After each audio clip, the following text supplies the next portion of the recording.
vous avez dit quoi les amis? Vous m'écoutez jamais? Vous pensez que moi je suis un youtubeur qui invente des choses pour faire des vues? Mais pas du tout! Je vous avais expliqué que Zubimendi à Arsenal c'était pas officiel et que le joueur, avant d'aller en première ligue et chercher un nouveau défi dans un nouveau pays, une nouvelle culture et ce que tu veux, il veut rayonner en Liga parce qu'il attend qu'une seule chose, le Real Madrid. Et surtout il attend qu'une seule chose, c'est de jouer pour Xabi Alonso. Mais vous m'avez pas écouté! Et aujourd'hui, actuellement, en début juin 2025, il n'y a toujours pas l'officialisation ni de la Sociedad, ni de Zubimendi, ni d'Arsenal pour le soi-disant transfert que Fabrizio Romano considérait comme un Here we go sur Twitter et sur Instagram.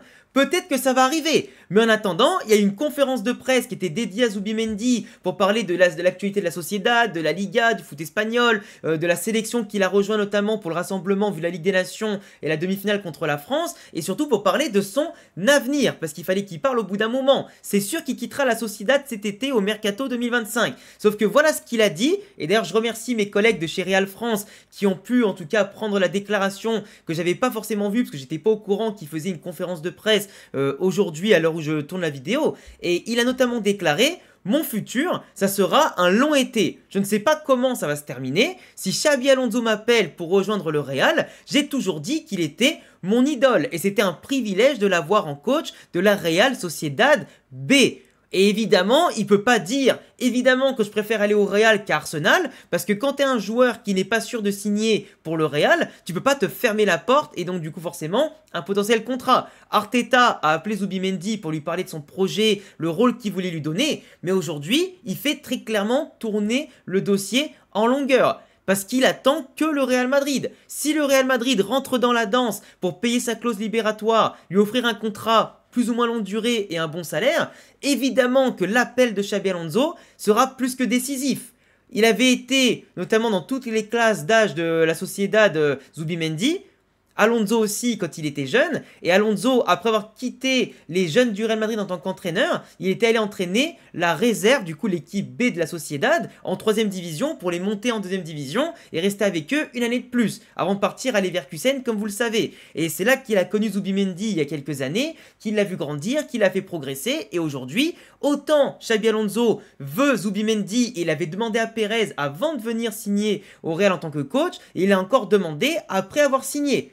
En tout cas, il fait partie des pistes privilégiées, tout comme Angelo Stiller par exemple, ou peut-être Rodri. Mais aujourd'hui, Zubimendi, qui est espagnol, qui connaît la Liga comme sa poche, qui n'a plus rien à prouver en Espagne comme en Europe, qui s'est imposé comme un titulaire indiscutable et un remplaçant naturel à Rodri en sélection, qui du coup, en plus en étant espagnol et en sélection, ça plaît beaucoup à Florentino Pérez, et quelqu'un qui a déjà une garantie d'un grand niveau, avec en plus encore une marge de progression importante, parce qu'il est très bon, très complet, et aujourd'hui c'est très complémentaire avec ce qu'on a déjà au Real Madrid. On en a déjà parlé en long, en large et en travers de Zubimendi et en quoi moi personnellement j'aimais beaucoup ce profil, même si avec Angelo Stiller par exemple, avec lequel on va le comparer tout à l'heure, pour moi évidemment il y a match, mais Zubimendi, s'il fait cette déclaration, c'est qu'avec Arsenal, c'est pas conclu. Et c'est qu'en plus de ça, c'est un appel de pied plus qu'énorme envers le Real, avec qui sûrement son agent est en train de parlementer au passage. Et peut-être qu'avec Arsenal, ça se fait la guéguerre et les enchères. Mais si le joueur doit choisir, il viendra au Real Madrid. Je vous pose la question. Si vous avez votre idole qui est le coach dans l'équipe de vos rêves ou dans une grande équipe, même si c'est pas l'équipe de vos rêves, si ton coach, c'est ton idole, même si, imaginons, le coach peut être viré au bout de 6 mois, 1 an en cas de disaster class absolue et déception absolue, évidemment que tu y vas. Évidemment que tu y vas. Et tu vois, aujourd'hui, c'est une opportunité unique pour lui. Il a déjà connu, certes, à la Real B, mais c'était pas pareil. Là, aujourd'hui, l'avoir en équipe A et dominer l'Espagne pour aller récupérer tous les trophées, malheureusement, qu'il n'a pas pu gagner avec la Sociedad, bah, ça l'intéresse plus aujourd'hui que de partir en Première Ligue. Dans une équipe qui ne domine pas, dans une équipe qui doit encore progresser sous Arteta, qui, je pense, se rapproche de plus en plus un jour d'un titre en Première Ligue qui leur échappe depuis plus de 20 ans maintenant. Mais aujourd'hui, Zubimendi est plus intéressé par un projet au Real pour éventuellement avoir la Ligue des Champions, bien que cette année Arsenal a battu le Real, mais parce que entre la défense, le manque de jeu, etc., forcément ça a fait beaucoup de différence. Mais Zubimendi ne se sert pas de ça pour choisir. Lui, ce qui l'affecte beaucoup, c'est justement son affect avec Alonso. et le fait que voilà, il aura un grand rôle et il y a une confiance qui sera démultipliée. Quelqu'un qui va se battre pour le coach et aussi pour l'équipe. Et ça fait plaisir. Mais aujourd'hui, comme je le disais, il y a deux profils qui vont, dans tous les cas, ce sera l'un ou l'autre qui sera recruté, à moins que je le dis, Pérez, il pète un plomb et ils prennent Rodri parce qu'il est ballon d'or espagnol qui revient peut-être bien décroisé, on sait pas, on verra ça plus tard dans la saison. Mais moi, Rodri, s'il devait venir, ce sera sûrement en 2026 si Pérez continue encore d'être affolé de lui, tu vois. Même si, à mon avis, s'il vient pas cet été, il viendra jamais, Rodri, parce qu'après il va approcher les 30 ans, etc. Ce sera compliqué. Mais c'est pas la politique de Pérez de prendre des mecs de 30 ans ou plus, tu vois.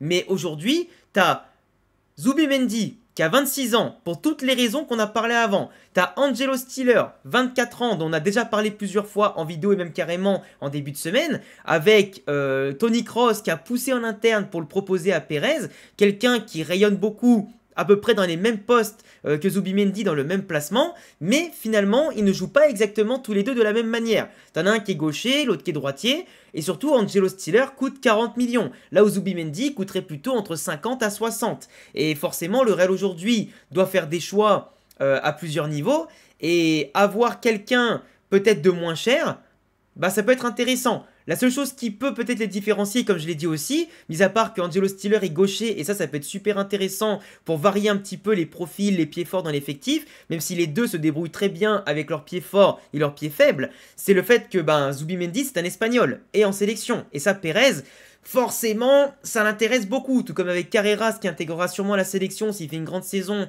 avant le mondial, tout comme Euschen qui est déjà en sélection, tu vois, ça coûte beaucoup pour Pérez, ça compte beaucoup pour Pérez.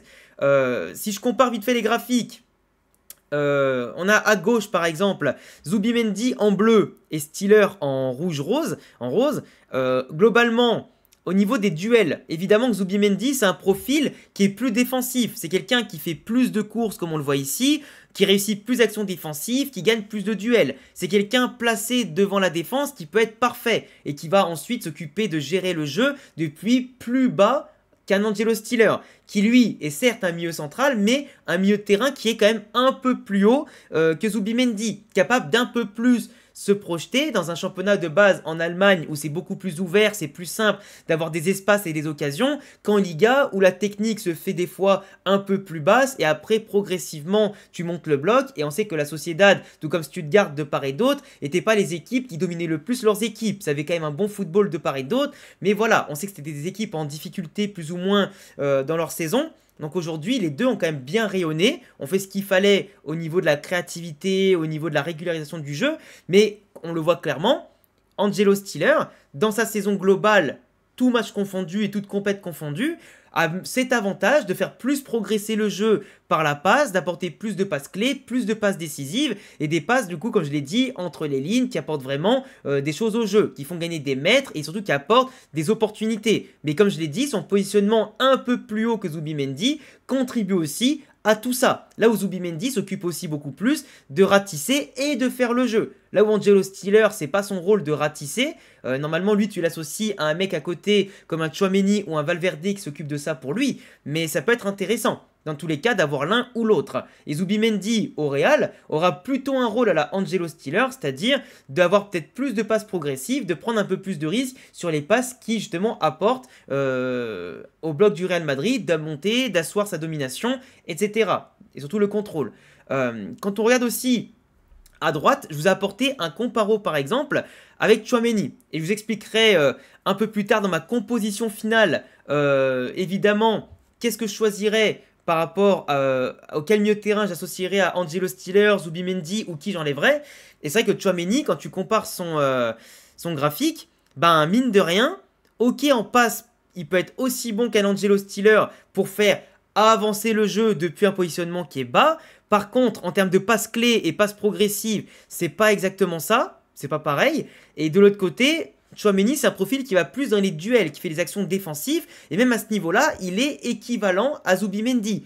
Donc tu vois, avec un volume de course qui est bien choisi, qui est bien régulé, mais Tchouaméni, par rapport à Zubimendi et Stiller, globalement, c'est pas la même réussite. Après, il est conditionné dans le graphique parce que de base, il était aussi beaucoup en défense centrale, donc ça peut peut-être aussi un peu fausser les résultats. Mais même de base, c'est pas le même profil du tout, et c'est pas forcément le profil dont on a le plus besoin. À gauche, vous avez les statistiques de passe et de possession d'Angelo Stiller, et à droite, vous avez celles de Zubimendi. Alors évidemment, il y a beaucoup plus de vert côté Angelo Stiller, parce qu'il est vrai quand même qu'il a une meilleure qualité de passe, qu'elle soit courte, qu'elle soit longue, que Zubimendi, même au niveau des centres, parce que lui, il a plus l'occasion quand même de faire des centres qu'un Zubimendi qui est un peu plus reculé, donc ça aide beaucoup aussi à se mettre en évidence. Après, en termes de dribble, ça se vaut. En termes de qualité technique, ça se vaut. De ballon touché, bon, c'est pas le même championnat non plus, donc forcément, ça, c'est pas trop important à comparer. Touche dans la surface adverse. Pourtant, Zubimendi, il a touché plus de ballons que Stiller. Comme quoi, tu vois, c'est intéressant à prendre en compte. Stiller qui en a perdu plus que Zubimendi. Faute remportée, bon, évidemment, comme il provoque un peu plus, c'est lui qui en récupère le plus. Mais globalement, on voit quand même que Angelo Stiller apporte plus de contrôle dans certaines zones de jeu que Zubimendi. Et c'est donc pour ça qu'honnêtement, même si le facteur contrôle, expérience, connaissance de la Liga, adaptation, je pense qu'il ira quand même plus côté Zubimendi. Mais il est vrai que si tu cherches vraiment un milieu créatif qui n'a pas peur, balle au pied, de se projeter, qui a cette qualité offensive, défensive, et qui peut vraiment être intéressant, je mettrai une pièce, et contrairement à ce que vous pouvez penser, sur Angelo Stiller. Parce qu'il coûte aussi moins cher. Moi, personnellement, évidemment que ça me fait plaisir d'avoir plus d'Espagnols dans l'effectif. Mais aujourd'hui, moi, la priorité, c'est d'aller chercher quelqu'un qui est très très fort sportivement. Les deux sont très forts. Les deux sont très forts. Mais si on cherche quelqu'un qui a un profil à la Toni Kroos et qui nous manque vraiment dans l'effectif, je vais chercher un Angelo Stiller. Et je vais m'expliquer pourquoi. Comme je vous l'ai dit, Zubimendi, c'est quelqu'un qui a l'habitude de jouer un peu bas. Parce qu'il défend aussi énormément. Nous, ce qu'on a besoin, c'est pas de quelqu'un qui défend énormément. Parce que défendre, on va le faire avec le contrôle du jeu. Plus on aura le ballon, moins on aura besoin de défendre. Et ça, c'est logique. Et c'est ce que veut Xabi Alonso. Il veut de la proactivité, du dynamisme et des joueurs polyvalents, avec des schémas qui vont changer tout au long du match, dans le positionnement, la tactique, etc. Et savoir s'adapter à l'adversaire. Quand on voit les compositions du Real, on sait qu'on va défendre avec 5 mecs, avec les latéraux et les pistons qui vont descendre. On sait qu'avec la défense à 2 ou à 3, ça va être hyper solide en tout point avec des joueurs comme Huijsen qui seront présents et qui vont changer quand même des mecs qui n'étaient pas très bons cette saison sans désigner personne. Asensio qui va pouvoir confirmer, Rudiger qui va être soigné de son genou, qui sera enfin à plein niveau. T'auras un Valverde au milieu de terrain qui va pouvoir courir ou un Tchouaméni qui va pouvoir compenser énormément aussi les espaces qu'on va laisser. Et tu auras une mentalité où Jude Bellingham va être cadré, donc beaucoup mieux occuper les espaces au lieu de courir partout inutilement. Et Mbappé, Vinicius devront faire les efforts. Donc tout le monde va faire les efforts. Et on doit avoir un meilleur contrôle du jeu. Donc aujourd'hui, si on a un meilleur contrôle du jeu et que tout le monde fait les efforts et pas seulement 4, 5 ou 6 joueurs comme d'habitude, et ben là, tu as plutôt besoin de quelqu'un qui régule le jeu. Toni Kroos, c'était pas celui qui récupérait le plus de ballons, mais c'était celui qui organisait le mieux le tempo. Et aujourd'hui, c'est ça dont tu as besoin. C'est pas un mec qui court partout pour défendre. Tout le monde va défendre. Et on aura un système beaucoup plus solide et offensif. Donc aujourd'hui, j'irai plutôt sur un Stiller plutôt qu'un Zubimendi. Mais l'un ou l'autre, honnêtement, ça me va très bien. Et je vous laisserai me dire en commentaire quel est celui que vous choisiriez en priorité si tu avais 50 millions sur la table et sur qui tu les mets. Et puis si au pire tu as une autre idée que ces deux-là, dis-le moi. Mais en tout cas, c'est sûr et certain, à mon sens, que ce sera l'un ou l'autre cet été qui viendra après le mondial des clubs. S'ils viennent avant, tant mieux, mais je pense pas, parce que là le mondial des clubs c'est bientôt, et le Real pense d'abord à Carreras pour renforcer l'effectif, après Arnold et Huijsen, donc le futur milieu de terrain sera fait après tout ça. Et en tout cas, comme je l'avais dit aussi, Zubimendi, même s'il attend Arsenal et qu'il attend le Real aussi, enfin qu'il attend le Real par rapport à Arsenal, il ne pourra pas attendre indéfiniment. Parce que lui, il faut qu'il s'incorpore à un effectif, à un collectif, qu'il s'adapte, qu'il s'intègre, et surtout, voilà, qu'il puisse commencer à créer quelque chose avec ses coéquipiers et prendre ses marques. Donc le feuilleton, il va pas durer dans tous les cas jusqu'à la fin de l'été. Moi, je pense que ce feuilleton, allez, d'ici juillet, mi-juillet, dès que le mondial des clubs il est fini, c'est réglé. Avant le mois d'août, je pense que l'un des deux rejoint le Real. Et on verra bien. En tout cas, vous avez ma préférence. Vous avez les compos probables selon moi. Et donc j'attends vos avis maintenant en commentaire. N'hésitez pas à vous abonner, cocher la cloche si vous aimez mes vidéos, si vous voulez rester informé de toute l'actualité du club et du football mondial. Et puis un petit pouce bleu, ça fait toujours plaisir. Et à bientôt pour d'autres vidéos. Ciao!